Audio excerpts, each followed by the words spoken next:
Dear learners, welcome to the English class of Kurigram Polytechnic Institute. I hope you are well and safe. And this class is for the student of Civil, Construction and Computer Technology first semester. Dear learners, you know the name of your subject is English and subject code 65712. And as usual, in your English class, I am with you. I am Muhammad Ahsanul Hassan, Junior Instructor Non-Tech English, Kurigram Polytechnic Institute, Kurigram, and it is my email address. You can send your home task to this email address, and I shall evaluate those home tasks. Before going to our today's topic, I want to make you remember one thing again, that is washing hands and wearing mask can save us from COVID-19. So don't forget to wash your hands after coming back from outside and wear a mask before going outside. Dear learners, let's have a look on the last class, a glance on the last class. And in that last class, we discussed about the use of right form of verbs, present tense. প্রিয় শিক্ষার্থী, গত ক্লাসে আমরা ভার্বের right form of ভার্বের উপর class করেছিলাম, সেটা ছিল প্রেজেন্ট টেন্স। মানে প্রেজেন্ট টেন্সকে কেন্দ্র করে যতগুলো ভার্বের যথাযথ ব্যবহারের নিয়ম আছে সেগুলো আমরা আলোচনা করেছিলাম।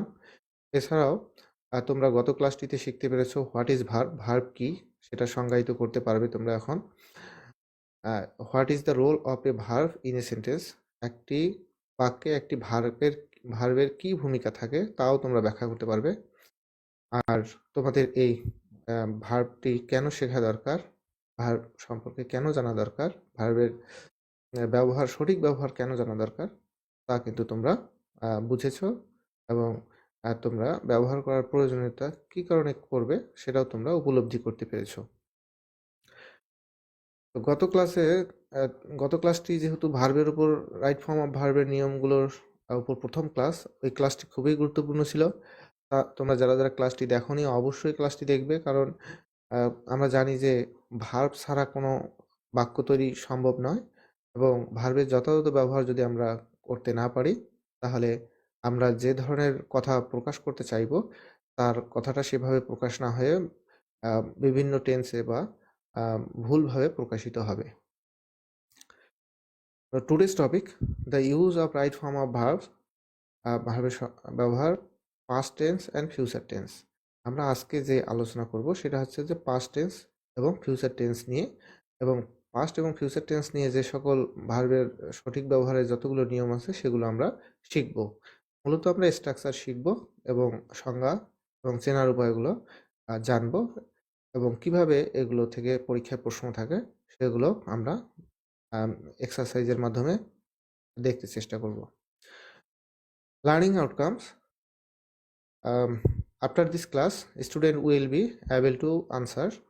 এগুলো তো আমি বললামই যে এই ক্লাস শেষে তোমরা পাস্ট টেন্স কি, পাস্ট টেন্সের শ্রেণী বিভাগগুলো বলতে পারবে। এরপর ফিউচার টেন্স কি, ফিউচার টেন্সের ক্লাসিফিকেশনগুলো বলতে পারবে, এবং যথাযথভাবে and able to use correct form of verbs while speaking, writing and making English sentence. এবং যখন ইংরেজি বলবে, লিখবে এবং ইংরেজি বাক্য তৈরি করবে তখন তোমরা শুদ্ধভাবে এই টেন্সগুলোর আলোকে তোমরা সঠিকভাবে সঠিক ভার্বটি ব্যবহার করতে পারবে। Solution of the last class home task, গত ক্লাসে যে আমি হোম টাস্কগুলো দিয়েছিলাম তার একটু সলিউশন বা সলভ করে দিয়েছি এখানে, তোমরা এখানে দেখতে পারো। তার আমি সংক্ষেপে একটু বলে দিই, সেটা হচ্ছে যে mister Rahman work in the morning everyday. এখানে দেখো প্রেজেন্ট ইনডেফিনিট টেন্স, সেজন্য এটা সাবজেক্টটি থার্ড পারসন সিঙ্গুলার নাম্বার এবং ভার্বের শেষে এস কিংবা ইয়েস হয়, তাহলে মিস্টার রহমান ওয়ার্কস হবে এখানে। হি লিভ অ্যাট ঢাকা, তিনি ঢাকায় থাকেন। তাহলে এখানে প্রশ্নবোধক, তাহলে আমরা জানি প্রশ্নবোধক বাক্যে সাহায্যকারী ভার্ব ব্যবহৃত হয়, আর প্রেজেন্ট ইনডেফিনিট টেন্সের সাহায্যকারী ভার্ব হচ্ছে ডাজ, ডু এবং ডাজ। তাহলে হি যেহেতু থার্ড পারসন সিঙ্গুলার নাম্বার সেজন্য ডাজ নিয়েছে। ডাজ হি লিভ, তখন এখানে লিভ আগে ছিল, দেখো এমনি সাবজেক্ট থাকলে মানে যদি সরাসরি ভার্ব থাকে subject third person singular number হলে ভার্বের শেষে এস কিংবা ইয়েস হয়, কিন্তু যখন আমরা ইন্টারোগেটিভ হবে তখন যখন আমরা সাহায্যকারী ভার্ব ডু অথবা ডাজ নিব, বিশেষ করে থার্ড পারসন সিঙ্গুলার নাম্বার হলে ডাজ নিব, এবং ডাজ হলে কিন্তু এই ভার্বের শেষে আর এস কিংবা ইএস থাকবে না এবং সরাসরি ভার্বের প্রেজেন্ট ফর্মটি হবে। তাহলে does he live at Dhaka, প্রশ্নবোধক। She not read at this moment, তাহলে আমরা গত ক্লাসে পড়েছিলাম যে অ্যাট দিস মোমেন্ট কোনো বাক্যের শেষে থাকলে তাহলে আমরা ধরে নিতে পারি এটা এই মুহূর্তের কাজ, মানে বর্তমান কোনো কাজ চলিতেছে এরকম বোঝাচ্ছে, তাহলে সেটা হবে প্রেজেন্ট কন্টিনিউয়াস টেন্স। সেই অনুযায়ী এখানে শুধু নট রিড হবে না, প্রেজেন্ট কন্টিনিউয়াস টেন্স অনুযায়ী হবে শি ইজ নট রিডিং, মানে সাবজেক্ট সাহায্যকারী ভার্ব এম ইজ আর এবং নট আর মূল ভার্বের শেষে আইএনজি, তাহলে সেই অনুযায়ী এটা। আর have you ever be to Cox's Bazar, দেখো আমরা জানি যে প্রেজেন্ট পারফেক্ট টেন্সের স্ট্রাকচার হচ্ছে সাবজেক্ট, দেখো ইউ সাবজেক্ট, সাহায্যকারী ভার্ব হ্যাভ অথবা হ্যাজ, মূল ভার্বের পাস্ট পার্টিসিপেল, এখানে এটা বি হচ্ছে মূল ভার্ব এবং মূল ভার্ব পাস্ট পার্টিসিপেল। তাহলে আমরা দেখি যেহেতু হ্যাভ অলরেডি দেওয়াই আছে আমাদের এখানে, তাহলে হ্যাভ এর সাবজেক্ট, এটা প্রশ্নবোধক বাক্য সেই জন্য হ্যাভ সামনে নিয়ে আসছি। তাহলে হ্যাভ ইউ ইভার, এখন বির পাস্ট পার্টিসিপেল যেটা হলো বির পাস্ট পার্টিসিপেল হবে বি ওয়ার বিন, তার মানে বিন এখানে হবে, তাহলে এইটা হলো উত্তর, শুধু বি হবে না এখানে হবে বিন।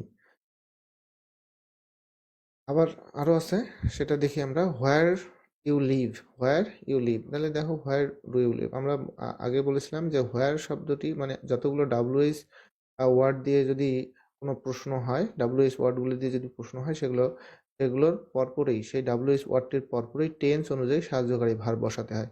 তাহলে টেন্স অনুযায়ী সাবজেক্টের নাম্বার অনুযায়ী নাম্বার এবং পার্সন অনুযায়ী সাহায্যকারী ভার্ব বসাতে হয়। এখন দেখো হোয়ার ইউ লিভ, তাহলে এখানে ইউ হচ্ছে সাবজেক্ট, তাহলে ইউ যদি সাবজেক্ট হয় তাহলে সাবজেক্টটি সবসময় এখানে আমরা দেখলাম যে ইন্টারোগেটিভ প্রেজেন্ট ইনডেফিনিট টেন্স যদি ইন্টারোগেটিভ হয় তাহলে সাহায্যকারী ভার্ব ডু অথবা ডাজ নেবে, ইউ সবসময় ডু নেয়, তাহলে এখানে দেখো ডু ব্যবহৃত হয়েছে এবং ডাব্লিউএইচ ওয়ার্ডটির পরপরই ব্যবহৃত হয়েছে। তাহলে হোয়ার ডু ইউ লিভ, তুমি কোথায় থাকো, এখানে শুধু দেখো ব্র্যাকেটে দেওয়া ছিল লিভ, তার মানে এখানে আমাদের উত্তর হবে হোয়ার ডু ইউ লিভ, যদি এভাবে লিখো তাহলে সঠিক। I work here for 2 years, আমি 2 বছর থেকে এখানে বসবাস করছি, আমি এখানে 2 বছর থেকে বসবাস করছি। তাহলে কোনো কাজ অপেক্ষাকৃত পূর্বে শুরু হয় এখন পর্যন্ত চলিতেছে এরূপ বোঝালে সেটা হচ্ছে প্রেজেন্ট পারফেক্ট কন্টিনিউয়াস টেন্স, সেক্ষেত্রে সেই স্ট্রাকচার অনুযায়ী কিন্তু আমাদের বসাতে হবে। প্রেজেন্ট পারফেক্ট কন্টিনিউয়াস টেন্সের স্ট্রাকচার হলো সাবজেক্ট প্লাস সাহায্যকারী ভার্ব হ্যাভ বিন অথবা হ্যাজ বিন, মূল ভার্বের শেষে আইএনজি এবং বাকি অংশ। তাহলে এখানে দেখো আই হ্যাভ বিন, আই সবসময় হ্যাভ নেয়, তাহলে হ্যাভ বিন মূল ভার্বের শেষে ভার্ব ওয়ার্ক তার সাথে আইএনজি হয়ে বসছে।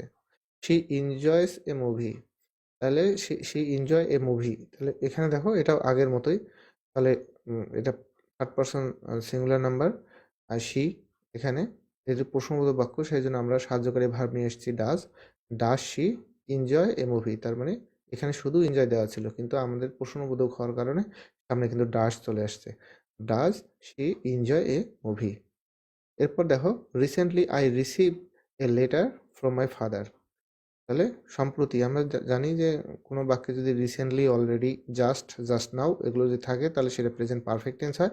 প্রেজেন্ট পারফেক্ট টেন্সের ক্ষেত্রে আমরা দেখো সাবজেক্ট থাকে, সাহায্যকারী ভার্ব থাকে হ্যাভ অথবা হ্যাজ, মূল ভার্বের পাস্ট পার্টিসিপেল বা V3 থাকে, তো সেই অনুযায়ী আমরা এখানে বসিয়েছি। দেখো এখানে শুধু রিসিভ ছিল কিন্তু উত্তরটা হবে কি প্রেজেন্ট পারফেক্ট টেন্সের স্ট্রাকচার অনুযায়ী I have received a letter from my father. So, dear learners, let us come to our today's discussion. We begin our discussion with past tense. You know that past tense are 4 kinds. আমরা এখানে past tense কে 4টি ভাগে ভাগ করতে পারি। আমরা জানি যে past tense কে 4টি ভাগে ভাগ করা যায়। এটা হচ্ছে past indefinite, past continuous, past perfect, past perfect continuous. Past indefinite tense, এটা আমি এখানে সংজ্ঞা দিয়েছি এবং স্ট্রাকচার দিয়েছি প্রতিটি টেন্সের, এবং পেসিভ স্ট্রাকচারটিও দিয়ে রেখেছি, কারণ একটি সেন্টেন্সের পেসিভ স্ট্রাকচার দিয়েছি এই কারণে রাইট ফর্ম অফ ভার্বের ক্ষেত্রে দেখা গেল যে এমন ভাবে দেয়া থাকবে সেটা পেসিভও থাকতে পারে। Right form of verb active সেন্টেন্সেই যে সবসময় থাকবে তা কিন্তু না, পেসিভেও থাকতে পারে। সুতরাং তোমাদের বোঝার জন্য আমি কিন্তু পেসিভ স্ট্রাকচারটাও দিয়ে রেখেছি। যদিও তোমরা অ্যাক্টিভ এবং পেসিভ বা ভয়েস তোমরা আলাদা করে ভয়েস একটা টপিক আছে সেখানে তোমরা জানবে, তারপরেও এটা দেখে রাখো, কারণ এখানে এই স্ট্রাকচারগুলো দিয়েছি, তোমরা ভিডিওটি পজ করে করে তোমরা কিন্তু এখানে এই স্ট্রাকচারটি লিখে রাখতে পারো এবং পেসিভ স্ট্রাকচারটি লিখে রাখবে, যাতে পরীক্ষায় যদি আসে তাহলে তোমরা যেন বুঝতে পারো এবং সেই অনুযায়ী স্ট্রাকচার অনুযায়ী যেন তোমরা সঠিক ভার্বটি বসাতে পারো। তো প্রথমেই আমরা জেনে নেই পাস্ট ইনডেফিনিট টেন্স এর সংজ্ঞাটা কি। তাহলে দেখো, past indefinite tense indicates an action completed in the past habit or to mean a past usual activity। মানে অতীতকালে সাধারণভাবে কোনো কাজ সংগঠিত হয়েছিল এরূপ যদি বোঝায় তাহলে সেটা হচ্ছে পাস্ট ইনডেফিনিট টেন্স, এবং অতীতকালে অভ্যাস যদি বোঝায় সেটাও হয়, অথবা সাধারণভাবে অতীতের কোনো ঘটনা যদি বোঝায় তখন সেটা হবে পাস্ট ইনডেফিনিট টেন্স। এছাড়াও আহ, আহ, বাংলা ক্রিয়ার শেষে কিন্তু কি থাকতে পারে, যেমন ছিল, তাহলে লাম লে ল যদি বাংলা ক্রিয়ার শেষে থাকে তাহলে তাও ধরে নিতে হবে সেটা হচ্ছে পাস্ট ইনডেফিনিট টেন্স। তাহলে পাস্ট ইনডেফিনিট টেন্স। এছাড়া ইংরেজি বাক্যে যদি থাকে ইয়েস্টারডে, অ্যাগো, লাস্ট, সিন্স, মানে last night, last year, last moment, এগুলো যদি থাকে তাহলে আমরা অ্যাগো যদি থাকে, ইয়েস্টারডে যদি থাকে, সিন্স যদি কোনো বাক্যে থাকে তাহলে এগুলো পাস্ট সময়টাকে নির্দেশ করে, সেই জন্য এগুলো থাকলে ইয়েস্টারডে, অ্যাগো, লাস্ট, সিন্স এগুলো থাকলে সেটা হবে পাস্ট ইনডেফিনিট টেন্স। এবং পাস্ট ইনডেফিনিট টেন্সের স্ট্রাকচার আমরা জানবো, সেটা হচ্ছে অ্যাক্টিভ ফর্মে যে স্ট্রাকচারটা সেটা হচ্ছে সাবজেক্ট প্লাস ভি টু অর্থাৎ ভার্বের পাস্ট ফর্ম। তাহলে আমরা জানি ভার্বের 3টি ফর্ম আমরা মূলত জানি, সেটা হচ্ছে present form, past form, past participle form. তাহলে প্রেজেন্ট ফর্ম দেখো সাবজেক্ট প্লাস, এখানে কিন্তু প্রেজেন্ট ফর্ম লাগবে না, এখানে ভার্বের পাস্ট ফর্ম লাগবে। তাহলে পাস্ট ইনডেফিনিট টেন্সে কি লাগবে, সাবজেক্ট প্লাস ভার্বের পাস্ট ফর্ম এবং অবজেক্ট অথবা এক্সটেনশন। আর পাস্ট ইনডেফিনিট এইখানে কিন্তু তোমাদের পাস্ট ইনডেফিনিট টেন্সের স্ট্রাকচারে কিন্তু দেখো সাহায্যকারী ভার্ব দেওয়া নেই, কারণ অ্যাক্টিভ সিম্পল পাস্ট টেন্সে কিন্তু সাহায্যকারী ভার্বের ব্যবহার হয় না, কিন্তু বাক্যটি যখন পাস্ট ইনডেফিনিট টেন্স যখন নেগেটিভ হবে অথবা ইন্টারোগেটিভ হবে তখন কিন্তু সাহায্যকারী ভার্ব ব্যবহৃত হবে।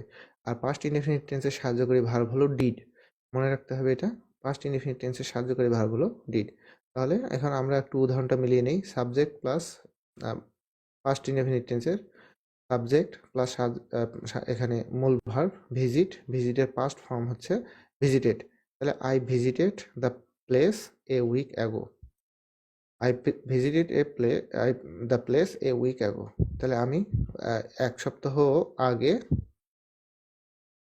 জায়গাটি দর্শনে গিয়েছিলাম। তাহলে এখানে দেখো সাবজেক্ট আছে আই আর ভিজিট আছে ভার্বের পাস্ট ফর্ম। তাহলে এটা দেখো পেসিভ, এখানে দেওয়া আছে পেসিভ স্ট্রাকচার। দেখো সাবজেক্ট প্লাস ওয়ার এটাকে যদি আমরা পেসিভ করি, সাবজেক্ট প্লাস ওয়াজ অথবা ওয়ার এবং ভার্বের পাস্ট পার্টিসিপল হবে। এটা জাস্ট তোমরা দেখে রাখো। এবং এখানে উদাহরণটি দেখো, the window was broken yesterday. এখানে উইন্ডো সাবজেক্ট, ওয়াজ নিয়ে আসছে পেসিভের কারণে ওয়াজ, এবং মূল ভার্বের পাস্ট পার্টিসিপল। এবং এখানে তোমাদের যে বললাম একটু আগেই, সেটা হচ্ছে এটা যদি পাস্ট ইনডেফিনিট যদি নেগেটিভ হয় তাহলে কি হবে, সাহায্যকারী ভার্ব ব্যবহৃত হবে। সাহায্যকারী ভার্ব হচ্ছে কি ডিড। তাহলে এই সেন্টেন্সটাকে যদি আমি নেগেটিভ করতে যাই তাহলে হবে I did not visit the place a week ago. তাহলে বুঝতেই পারছো, যারা খাতা কলম নিয়ে আছো তারা লিখে রাখতে পারো, আই এটা visited the place a week ago, কিন্তু এটা যদি নেগেটিভ হয় তাহলে হবে I did not visit the place a week ago. এবং এটাকেই যদি আমরা প্রশ্নবোধক করতে যাই তাহলে হবে did I visit the place a week ago. তাহলে তোমরা বুঝতে পারছো যে যদি নেগেটিভ অথবা ইন্টারোগেটিভ হয় তাহলে সাহায্যকারী ভার্ব ডিড ব্যবহার করতে হবে, এবং নেগেটিভ হলে সাবজেক্টের পরে সাহায্যকারী ভার্ব বসবে, তারপর নন ওয়ার্ড বসবে, তারপর মূল ভার্বের প্রেজেন্ট ফর্ম বসবে। কারণ ডিড ব্যবহার যখন হবে কোনো বাক্যে, যদি নেগেটিভ অথবা ইন্টারোগেটিভ বাক্যে যদি পাস্ট ইনডেফিনিট টেন্সে নেগেটিভ অথবা ইন্টারোগেটিভ হয় এবং তাতে যদি আমরা ডিড ব্যবহার করি তাহলে ভার্বের আর পাস্ট ফর্ম V2 ব্যবহার করতে হবে না। ডিড ব্যবহার করলে ভার্বের প্রেজেন্ট ফর্ম অর্থাৎ V1 ব্যবহৃত হবে। যেমন I did not visit the place a week ago। নিশ্চয়ই তোমরা বুঝতে পেরেছ। তোমাদের বইয়ের সাথেও মিলে দেখতে পারো, তাহলে বুঝতে সুবিধা হবে। Past continuous tense. Past continuous tense হলো We use past continuous tense when an action continuously happened in the past। অতীতকালে কোনো ঘটনা চলতেছিল, চলিতেছিল এরকম বোঝায়। এক কথায় তেছিল, তেছিলেন, তেছিল, তেছিলে যদি থাকে বাংলা ক্রিয়ার শেষে তাও কিন্তু সেটা পাস্ট কন্টিনিউয়াস টেন্স হবে।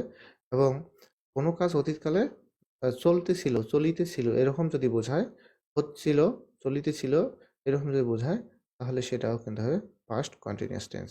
চেনার উপায় তো বাংলায় বললাম, যে তেছিল, তেছিলেন, তেছিলে এগুলো যদি থাকে তাহলে পাস্ট কন্টিনিউয়াস টেন্স হয়। তাহলে স্ট্রাকচার দেখি। অ্যাক্টিভ ভয়েস মানে অ্যাক্টিভ ভয়েস স্ট্রাকচার আছে সাবজেক্ট। পাস্ট কন্টিনিউয়াস টেন্সে active voice structure subject plus কার্যকারী ভার্ব ওয়াজ অথবা ওয়্যার, মূল ভার্বের শেষে মূল ভার্বের প্রেজেন্ট ফর্মের শেষে আইএনজি প্লাস অবজেক্ট অথবা বাকি অংশ। আমরা এখানে দেখি I was playing in the field. তাহলে আই হচ্ছে সাবজেক্ট, ওয়াজ হচ্ছে সাহায্যকারী ভার্ব, সাবজেক্ট অনুযায়ী সাহায্যকারী ভার্ব বসবে ওয়াজ অথবা ওয়্যার, এবং মূল ভার্ব প্লে তার সাথে ING in the field. I was playing in the field. এছাড়াও এরকম হতে পারে যে অতীতকালে দুটি কাজ ঘটেছিল, একটি কাজ চলিতেছিল আর একটি কাজ সাধারণভাবে ঘটেছিল। তাহলে অতীতকালে যে কাজটি ঘটেছিল, অতীতকালে যে কাজটি ঘটেছিল সে কাজটি হলো পাস্ট কন্টিনিউয়াস টেন্স। আর যেমন দেখো হোয়াইল হি ওয়াজ ট্রাভেলিং, তার মানে যখন সে ভ্রমণ করছিল, he met his childhood friend in the bus. যখন সে ভ্রমণ করছিল তখন তার শৈশব বাল্যবন্ধুর সাথে বাসে দেখা হয়েছিল। তাহলে যখন সে ট্রাভেলিং করছিল, এই যে ট্রাভেলিং করার কাজটা, যে ভ্রমণ করার কাজটা চলিতেছিল এরকম বোঝাচ্ছে, সেটা হচ্ছে পাস্ট কন্টিনিউয়াস টেন্স। দেখো এখানে সাবজেক্ট হি, সাহায্যকারী ভার্ব ওয়াজ অথবা ওয়্যার, মূল ভার্ব ট্রাভেল তার সাথে আইএনজি। এতে পেসিভ ফর্মটা একটু দেখে নেবে, যে সাবজেক্ট এটা যদি পেসিভ করতে যাই, এই স্ট্রাকচারটা যদি পেসিভ করতে যাই তাহলে আমরা সাবজেক্ট থাকবে, কার্যকারী ভার্ব ওয়াজ ওয়্যারই থাকবে, একটা বিং আসবে এবং মূল ভার্বের পাস্ট পার্টিসিপল হবে। যেমন অন্য একটা উদাহরণ দিই, a book was being read by him. Past perfect tense. Past perfect টেন্সের ক্ষেত্রে দেখা যাচ্ছে আমরা যদি বলি যে অতীতকালে দুটি ঘটনা, এখানে একটু সংজ্ঞাটা পড়ে নেই। Past perfect tense is used in the former action between two completed action of the past.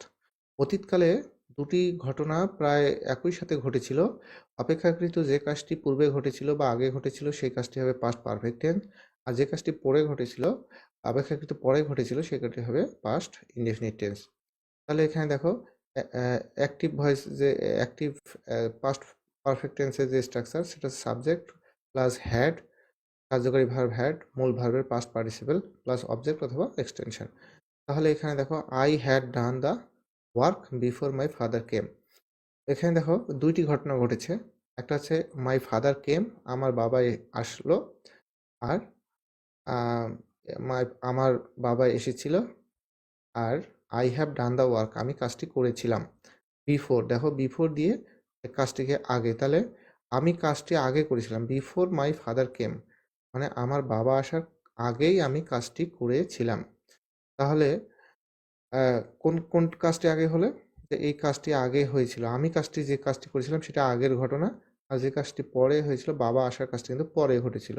তাহলে এই বিফোরের পূর্বে যে অংশটি সেটা হচ্ছে পাস্ট পারফেক্ট টেন্স, আর বিফোরের পরে অংশটি হবে পাস্ট ইনডিফিনিট টেন্স। তাহলে আমরা দেখি, মেলায় দেখি, সাবজেক্ট আই হ্যাড, কার্যকারী ভার্ব হ্যাড, মূল ভার্বের past participle do did done, তাহলে এটা হচ্ছে পাস্ট পার্টিসিপল এখানে, এটা হচ্ছে ডান। তাহলে এটা হলো পাস্ট পারফেক্ট টেন্স। এখন এই স্ট্রাকচারটাকে যদি আমরা পেসিভ করতে যাই, তাহলে পেসিভ স্ট্রাকচারটা দেখো, সাবজেক্ট হ্যাড বিন থাকবে এবং ভার্বের পাস্ট পার্টিসিপল হবে, it had been done before he কেম। তাহলে এটা অন্য একটা উদাহরণ দেওয়া আছে, it had been done before he, it subject, কার্যকারী ভার্ব হ্যাড, তার সাথে বিন নেওয়া হয়েছে এবং মূল ভার্বের পাস্ট পার্টিসিপল। তো এইভাবেই এটা পাস্ট পারফেক্ট টেন্স গেল। আর পাস্ট পারফেক্ট টেন্সের একটা নোট হচ্ছে কি, আফটার এবং বিফোর এই দুইটা কনজাংশন দিয়ে কিন্তু আমরা এই দুইটি কাজ যে অতীতকালে দুইটি কাজ যে সংগঠিত হবে সেটির মধ্যে পূর্বে কোনটি হয়ে গেল আর পরে কোনটি সংগঠিত হয়েছিল সেটা কিন্তু আমরা আইডেন্টিফাই করতে পারবো, বুঝতে পারবো। Past perfect continuous tense, past perfect continuous tense হচ্ছে অতীতকালে কোনো কাজ নির্দিষ্ট সময় ধরে চলিতেছিল, তাহলে সেটি হবে পাস্ট পারফেক্ট কন্টিনিউয়াস টেন্স। তাহলে দেখা যাচ্ছে যে past perfect continuous is used for an action that began before a certain point in the past and continued up to that time. অতীত সময়ের কোনো কাজ অপেক্ষাকৃত পূর্বে শুরু হয়ে অতীতের কোনো একটা সময়ে শেষ হয়েছিল, মানে দীর্ঘ সময় ধরে অতীতকালের দীর্ঘ সময় ধরে কোনো কাজ চলিতেছিল এবং সেটা নির্দিষ্ট সময়ে একটা জায়গায় শেষ হয়েছে। যে কোনো একটা অতীতকালে কোনো এক জায়গায় কাজটা শুরু হয়ে অতীতকালের কোনো এক সময় শেষ হয়েছিল, দীর্ঘ সময় ধরে চলতেছিল, এরূপ যদি বোঝায় তাহলে সেটা হচ্ছে পাস্ট পারফেক্ট কন্টিনিউয়াস টেন্স। তাহলে মনে রাখবে যে অতীতকালে নির্দিষ্ট সময় ধরে কোনো কাজ চলিতেছিল, এরকম যদি বোঝায় সেটা হচ্ছে past perfect continuous tense. The difference between past perfect continuous tense has continuous, তার মানে পাস্ট পারফেক্ট টেন্স এবং পাস্ট পারফেক্ট কন্টিনিউয়াস টেন্সের মধ্যে একটাই তফাৎ, সেটা হচ্ছে যে এটার সাথে অতীতকালের যে সময় নির্দিষ্ট সময় ধরে একটা কাজ চলিতেছিল বোঝাবে। তাহলে আফটার এবং বিফোর দিয়ে এখানেও কিন্তু আইডেন্টিফাই করা যায় যে কোন কাজটা আগে চলিতেছিল। এখানে আমরা উদাহরণটিতে দেখলেই ভালোভাবে বুঝতে পারবো। Active past perfect continuous tense, দেখো active past perfect continuous tense active ভয়েসের স্ট্রাকচার, যেটা পাস্ট পারফেক্ট কন্টিনিউয়াস টেন্সের সাধারণ স্ট্রাকচার, সাবজেক্ট হ্যাড ব্যবহৃত হয়, হ্যাড বিন প্লাস ভার্বের প্রেজেন্ট ফর্মের সাথে আইএনজি প্লাস অবজেক্ট অথবা এক্সটেনশন। তাহলে এখানে আসো, subject I had been driving car when your eyes met, যখন আমি কার ড্রাইভ করতেছিলাম তখন তোমার চোখে চোখ পড়লো, এরকম অর্থটা। তাহলে কোন কাজটি চলিতেছিল, যে ড্রাইভ করিতেছিলাম যখন, তাহলে কোনো এই ড্রাইভিং করা কাজটা সে পূর্বের অতীতের কোনো এক সময় ধরে করতেই ছিল এবং চলতেছিল যতক্ষণ পর্যন্ত না তার সাথে চোখে দেখা হলো, এই চোখে চোখ হলো, ততক্ষণ পর্যন্ত কিন্তু সে ড্রাইভিং করছিল। তাহলে এটা হলো পাস্ট পারফেক্ট কন্টিনিউয়াস টেন্স। দেখো আই হ্যাড বিন ড্রাইভিং, এখন এটার পেসিভ আবার ফর্ম নাই, কারণ এটার ব্যবহার হয় না, পেসিভ ফর্ম কিন্তু এটা ব্যবহৃত হয় না। আমরা ইংরেজিতে এই পাস্ট পারফেক্ট কন্টিনিউয়াস টেন্সের পেসিভ দিয়ে কখনো কথা বলি না। ফিউচার সিম্পল, এখন আসো ফিউচার টেন্স। ফিউচার টেন্স চার প্রকার আমরা জানবো, future indefinite, future continuous, future perfect continuous. Future indefinite tense কি? ফিউচার ইনডেফিনিট টেন্স হলো, future indefinite indicates that an action or occurrence that has not happened yet and will take place at some point in the future. এক কথায় যে ভবিষ্যতে কোনো কাজ ঘটবে, কোনো কাজ এখনো ঘটেনি, ভবিষ্যতে ওই কাজটি সংঘটিত হবে, ভবিষ্যতে কোনো একটা সময়ে কাজটি সংঘটিত হবে, সেটা হচ্ছে ফিউচার সিম্পল টেন্স বা ফিউচার ইনডেফিনিট টেন্স। এক কথায় ভবিষ্যৎকালে কোনো একটি কাজ সংঘটিত হবে, এরূপ যদি বোঝায় তাহলে সাধারণভাবে ভবিষ্যৎকালে কোনো একটি কাজ সংঘটিত হবে, তাহলে সেটি যদি বোঝায় তাহলে সেটি হবে ফিউচার সিম্পল বা ফিউচার ইনডেফিনিট টেন্স। এবং বাংলা ক্রিয়ার শেষে বে, ব, বেন এগুলো থাকবে, যে বে, ব, বেন, যেমন করিবে, করিবেন, হ্যাঁ, এগুলো যদি থাকে তাহলে বে, ব, বেন যদি থাকে বাংলা ক্রিয়া শেষে, তাহলে তোমরা বুঝে নেবে সেটা হচ্ছে এটা ফিউচার ইনডেফিনিট টেন্স। এছাড়াও ইংরেজি বাক্যের শেষে যদি টুমরো, হ্যাঁ, নেক্সট টাইম, নেক্সট ইয়ার এগুলো যদি থাকে তাহলেও কিন্তু আমরা ধরে নিতে পারি সেটা ফিউচার ইনডেফিনিট টেন্স। তাহলে এটার অ্যাক্টিভ ফর্মটা একটু দেখে নিই। এটার স্ট্রাকচারটা হচ্ছে সাবজেক্ট প্লাস সাহায্যকারী ভার্ব শ্যাল অথবা উইল এবং ভার্বের প্রেজেন্ট ফর্ম। এখানে দেখো সাবজেক্ট হচ্ছে আই, কার্যকারী ভার্ব উইল অথবা শ্যাল, এখানে উইল নেওয়া আছে। মনে রাখবে যে সাবজেক্টের নাম্বার এবং পার্সন অনুযায়ী শ্যাল এবং উইল ব্যবহৃত হয়। তো এখানে কিন্তু ফিউচার ইনডেফিনিট টেন্সে উইল সার্টেনটি অর্থাৎ নিশ্চয়তা প্রকাশ করতে কিন্তু উইল ব্যবহৃত হয়। অ্যান্ড যে কোনো সাবজেক্ট হলে কিন্তু উইল ব্যবহার করতে পারবে যদি সার্টেনটি বোঝায়, এক কথায় নিশ্চিতভাবে কোনো কাজ সংগঠিত করবে এরকম যদি কোনো বোঝায় তখন কিন্তু উইল ব্যবহৃত হবে। তাহলে এখানে দেখো, তাহলে স্ট্রাকচার অনুযায়ী সাবজেক্ট আই উইল জয়েন ভার্বের present form are the party tomorrow, আমি আগামী কালকের পার্টিতে জয়েন করব। মানে এই পার্টি এখনো সংগঠিত হয়নি এবং পার্টিতে আমি অংশগ্রহণ যে করব এটা কথা করব ভবিষ্যতে, পার্টিটি অনুষ্ঠিত হবে এবং ভবিষ্যতে আমি পার্টিতে অংশগ্রহণ করব সেটা বলা হচ্ছে। তাহলে এখানে সাবজেক্ট সাহায্যকারী ভার্ব উইল অথবা শ্যাল, মূল ভার্বের প্রেজেন্ট ফর্ম বাকি অংশ।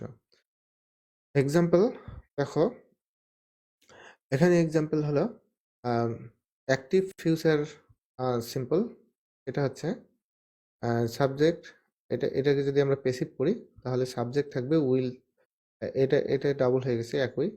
তাহলে এটার যদি আমরা পেসিভ করি তাহলে কি হবে, এইটার অংশ যদি পেসিভ করি তাহলে পেসিভ স্ট্রাকচারটা কি হবে দেখো, আমরা উদাহরণটার সাহায্যে আমরা দেখতে পারি। Subject the party will shall, will অথবা শ্যাল, বি বি একটা আসবে এবং মূল ভার্বের পাস্ট পার্টিসিপল হবে বাকি অংশ।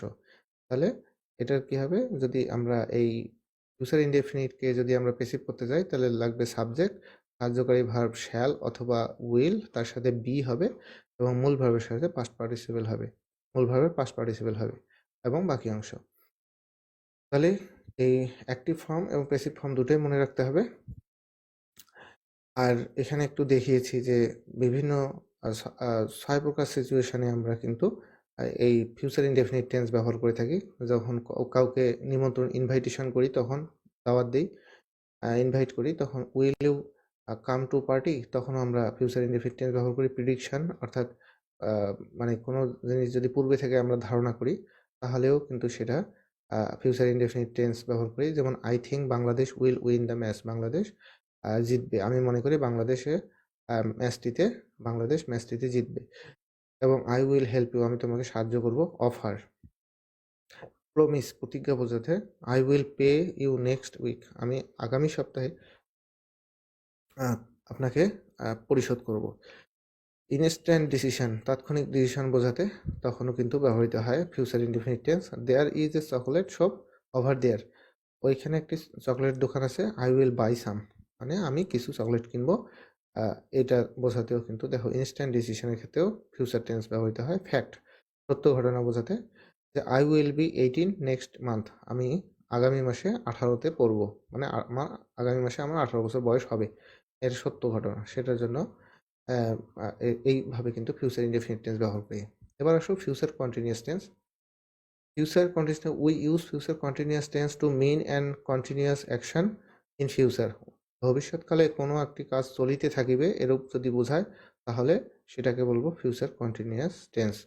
বাংলা ক্রিয়া শেষে তে থাকিব, তে থাকিবেন, তে থাকিবে, তে থাকিব, এগুলো থাকলে তাহলে ধরে নেব এটা হচ্ছে ফিউচার কন্টিনিউয়াস টেন্স। তাহলে ফিউচার কন্টিনিউয়াস টেন্সের স্ট্রাকচার আমরা একটু উদাহরণ দেখি। Next week at noon I will be lying on the beach, যে আগামী সপ্তাহের দুপুরে আমি কিন্তু I will be lying on the beach, আমি কোনো সাগর সৈকতে শুয়ে থাকব। তাহলে এটা সে আগামী সপ্তাহে সে যে শুয়ে থাকবে এই ঘটনা কিন্তু সে মানে তার ওই কাজটি কিন্তু চলতে থাকবে এরকম বোঝাচ্ছে। তো সেক্ষেত্রে এটা হবে ফিউচার কন্টিনিউয়াস টেন্স। হ্যাঁ দেখো, ফিউচার কন্টিনিউয়াস টেন্সের স্ট্রাকচারটার সাথে আমরা মিলাই নিই। সাবজেক্ট আই, শ্যাল বি অথবা উইল বি, তাহলে আই উইল বি, মূল ভার্বের সাথে আইএনজি, ভার্বের প্রেজেন্ট ফর্মের সাথে আইএনজি। লাইং এর সাথে আইএনজি। তাহলে এরপর পেসিভটাও একটু দেখে নাও। তাহলে এটা যদি আমরা এই স্ট্রাকচারটা পেসিভ করি তাহলে কি হবে, সাবজেক্ট লাগবে সাহায্যকারী verb shall be will be এবং মূল ভার্বের প্লাস বিং হবে এবং মূল ভার্বের পাস্ট পার্টিসিপল হবে এবং বাই হবে এবং অন্যান্য হবে। তাহলে এটা মনে রাখতে হবে এই কারণে যে এটা বিভিন্নভাবে রাইট ফর্ম ভার্বে থাকতে পারে। Future perfect tense, future perfect tense কি, যে we use future perfect tense when the tense when the sentence gives an end time of that action in future. ভবিষ্যতে কোনো নির্দিষ্ট সময়ের মধ্যে কোনো কাজ সংগঠিত হয়ে থাকিবে এরূপ যদি বোঝায়, ভবিষ্যতে কোনো নির্দিষ্ট সময়ের মধ্যে কোনো কাজ সংগঠিত হয়ে থাকিবে এরূপ যদি বোঝায়, হ্যাঁ, তাহলে সেটা হবে future perfect tense. Future perfect টেন্সের সবসময় মনে রাখবে যে ফিউচার পারফেক্ট টেন্স কিন্তু বাই ব্যবহার থাকে, যে by this week, by this month, by this year, এইভাবে থাকবে। তাহলে অ্যাক্টিভ ফর্ম হচ্ছে সাবজেক্ট, দেখো সাবজেক্ট শ্যাল অথবা উইল, সাবজেক্ট থাকবে শ্যাল অথবা উইল সাহায্যকারী ভার্ব, শ্যাল হ্যাভ অথবা উইল হ্যাভ, আর ভার্বের পাস্ট পার্টিসিপল। তাহলে এখানে দেখো I will have finished the book by tomorrow নুন, আমি আগামীকাল দুপুরের মধ্যে এই বইটি শেষ করব। তারপরে কি এই বাই, দেখো বাই টুমরো নুন, এই বাই দিয়ে একটা নির্দিষ্ট সময় বেঁধে দেওয়া হয়েছে যে এই সময়ের মধ্যে কোনো কাজ সংগঠিত হয়ে থাকিবে, তাহলে এই জন্য এটা হচ্ছে ফিউচার পারফেক্ট টেন্স। তাহলে এখানে দেখো সাবজেক্ট আই, সাহায্যকারী ভার্ব উইল হ্যাভ, এবং মূল ভার্বের পাস্ট পার্টিসিপল V3, মূল ভার্বের পাস্ট পার্টিসিপল ফিনিশড, তাহলে এটা ব্যবহৃত হচ্ছে। এবার হচ্ছে এটা প্যাসিভটা একটু জেনে নাও। তাহলে এটা যদি এই স্ট্রাকচারটা যদি প্যাসিভ করি আমরা, তাহলে সাবজেক্ট থাকবে and shall have, will have, একটা বিন থাকবে এবং ভার্বের পাস্ট পার্টিসিপল হবে। তাহলে বুঝতে পেরেছো আশা করি। Future perfect continuous tense. এবার আসো সর্বশেষ যে টেন্স, আর সেটা হচ্ছে future perfect continuous tense. We use future perfect continuous tense in the following cases: action that started in the past is still going on and will end in future. কোনো কাজ অতীতে শুরু হয়েছিল, এখনো চলছে এবং ভবিষ্যতেও চলিতে থাকিবে রূপ যদি বোঝায়। কোনো কাজ অতীতে শুরু হয়েছিল, এখনো চলছে এবং ভবিষ্যতেও চলিতে থাকিবে এরূপ যদি বোঝায়, তাহলে সেটা হচ্ছে future perfect continuous tense. To put an end, it uses preposition by. যদি এই কাজগুলো চলিতে থাকিবে কিন্তু ভবিষ্যতে কোনো কাজ নির্দিষ্ট সময়ের মধ্যে শেষ হয়ে থাকিবে এরকম যদি বোঝায়, চলিতে এক সময় শেষ হবে, সেটা দিয়ে মানে সেই সময়টা বাই দিয়ে এন্ড হবে আর কি, বাই দিস টাইম, এভাবে হতে পারে। তাহলে to express length it uses since for, এবং এই ধরনের কাজের সময় প্রকাশ করতে কাজের দৈর্ঘ্য কতক্ষণ ধরে চলিতে থাকিবে সেটা বোঝাতে কিন্তু সিন্স এবং ফর ব্যবহৃত হয়। আর স্ট্রাকচারটা দেখে নিই। স্ট্রাকচার আছে সাবজেক্ট, সাহায্যকারী ভার্ব শ্যাল অথবা উইল, শ্যাল হ্যাভ অথবা উইল হ্যাভ, সাথে বিন, তার মানে subject plus shall have been, will have been plus ভার্বের প্রেজেন্ট ফর্ম প্লাস আইএনজি, এভাবে কিন্তু ফিউচার পারফেক্ট কন্টিনিউয়াস টেন্সের স্ট্রাকচার গঠিত। আর আমরা দেখি একটু উদাহরণ। By next January I will have been teaching here for 2 years.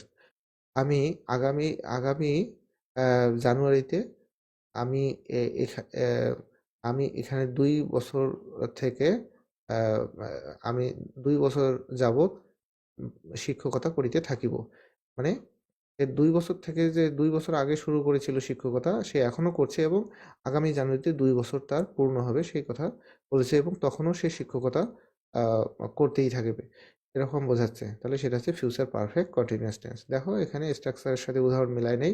Subject হচ্ছে আই, শ্যাল অথবা উইল, তাহলে I will have bin, I will have bin, shall have বিন অথবা উইল হ্যাভ বিন, তাহলে আই উইল হ্যাভ বিন, মূল ভার্বের সাথে আইএনজি, টিসের সাথে ING, বাকি অংশ। আর ফিউচার পারফেক্ট কন্টিনিউয়াস টেন্সের কিন্তু পেসিভ ফর্ম হয় না, আর সেই জন্য এটার কোনো ইউজ নাই, এই জন্য এটা কিন্তু পেসিভ ফর্ম ব্যবহৃত হয়নি। তো প্রিয় শিক্ষার্থী, তোমরা এতক্ষণে পাস্ট এবং ফিউচার টেন্স সম্পর্কে ধারণা লাভ করেছো এবং আশা করি বুঝতে পেরেছো।